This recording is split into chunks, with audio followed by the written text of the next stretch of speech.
A common feature of all countries in long-term decline has been an inability to overcome the grip of malign sectional interests on their affairs.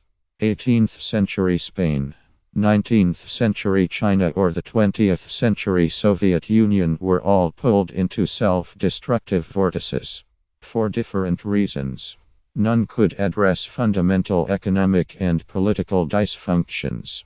The Spanish nobility, the Chinese mandarinate, and the Russian communist kleptocracy might have benefited from the way their respective societies were rigged, but they were too powerful to be challenged. The question is whether 21st century Britain can escape from the way its society is rigged to avoid the same fate.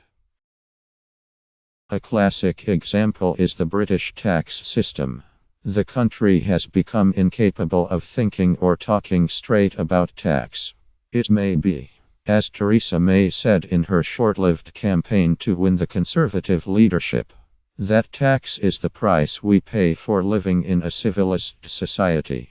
Equally, the Chancellor, Philip Hammond, is no less correct to say, as he did on Friday, that the triple lock, minus outlawing rises in income tax, national insurance and VAT, the major workhorses in any tax system, a gimmick introduced by George Osborne minus did constrain the ability of the government to manage the economy flexibly.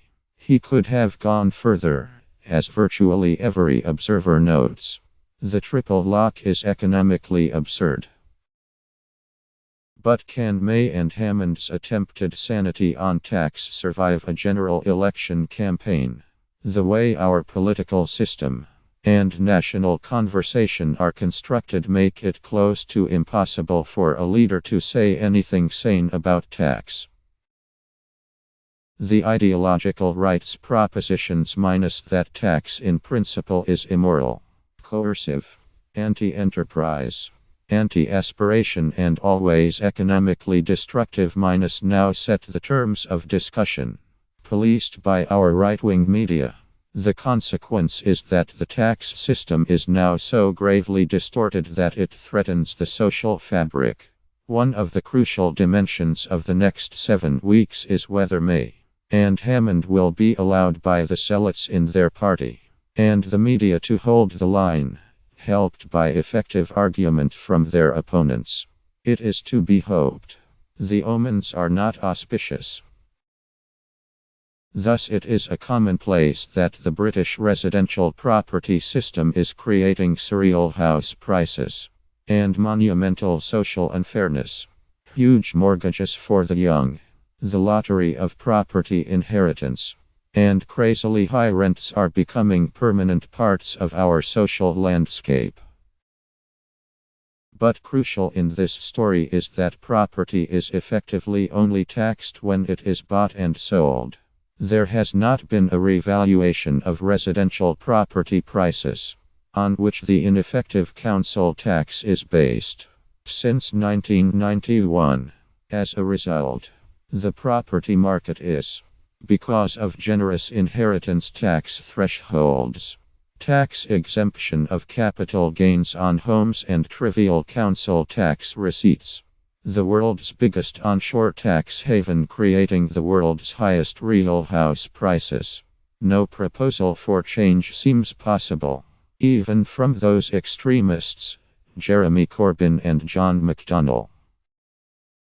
Equally, it is clear that public services, after 7 years of swinging cuts, have reached a tipping point where severe deterioration is certain if planned reductions go ahead. The condition of Britain's prisons is already intolerable. The stress in the NHS is apparent to all. Improvements in educational standards are being reversed. All, starved of resources, can only get worse. The previous Chancellor, George Osborne, operating his triple lock and anxious to offer big corporate tax giveaways, could shrink Britain's budget deficit only by cutting government spending as a share of GDP to levels not witnessed since the 1950s.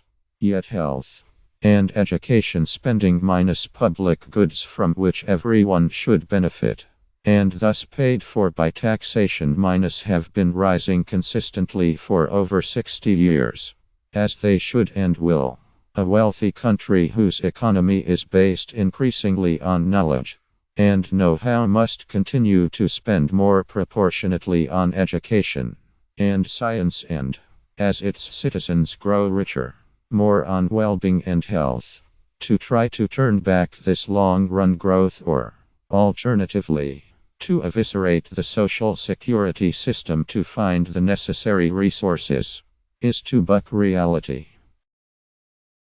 Thus the government has been compelled to raise revenue beyond the workhorses frozen by the triple lock, the insurance and airline taxes. The now been proposed increases in national insurance contributions for the self-employed, and on probate fees minus all are means to raise vital revenue prohibited by the triple lock, and the self-imposed prohibition on taxing property wealth.